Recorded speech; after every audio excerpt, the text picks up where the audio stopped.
जय श्री राम। हमने पिछले भाग में देखा कि कैसे श्री राम ने बाली का वध कर सुग्रीव को किष्किंधा का राजा बनाया।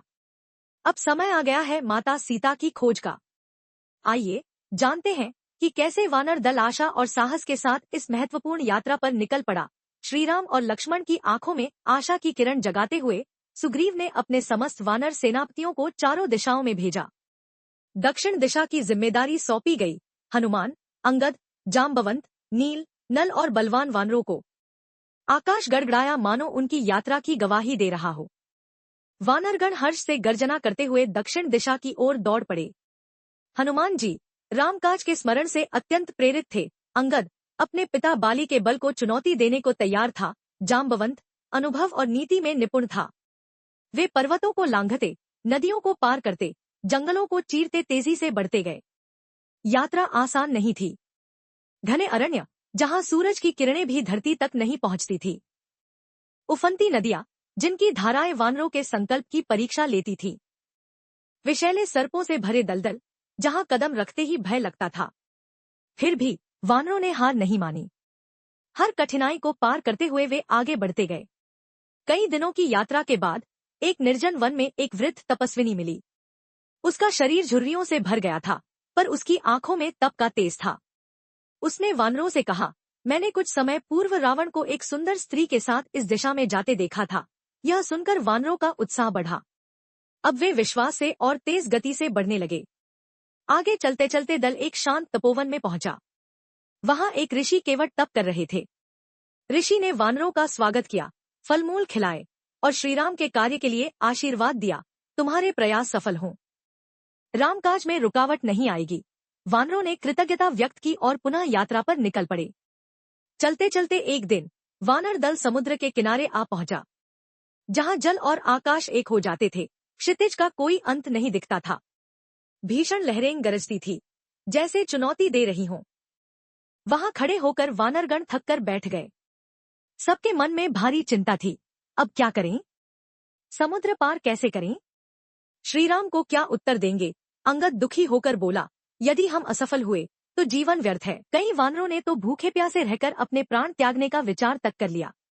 इसी निराशा के क्षण में एक विशालकाय गिद्ध का ध्यान वानरों पर गया।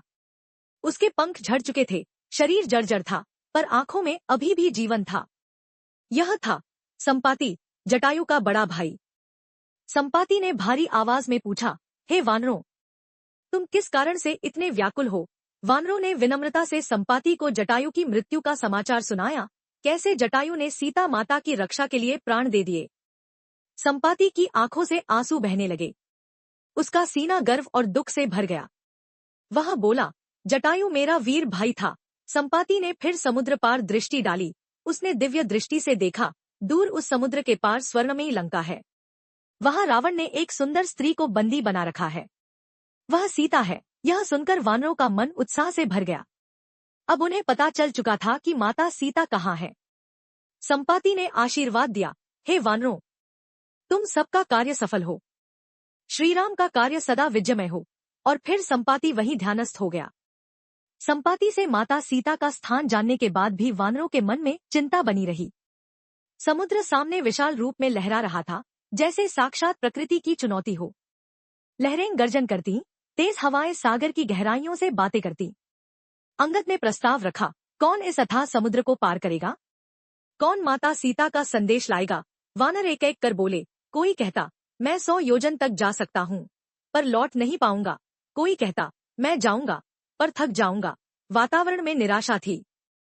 तब जाम्बवंत उठे। उनकी आंखों में अनुभव का तेज था। वे हनुमान जी के पास आए और बोले, हे महावीर हनुमान, क्या तुम अपने वास्तविक बल को भूल गए हो? जाम्बवंत ने हनुमान जी को उनका बचपन याद दिलाया। तुमने सूर्य को फल समझकर निगल लिया था। तुमने आकाश में उड़ान भरी थी। तुममें ऐसी अपार शक्ति है जिसे जगत नहीं जानता।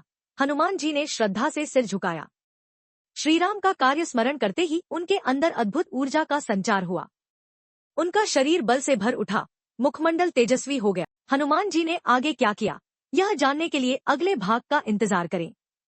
यदि वीडियो पसंद आई हो तो इसे लाइक, शेयर और सब्सक्राइब जरूर करें और कमेंट में लिखें, जय श्री राम, जय हनुमान।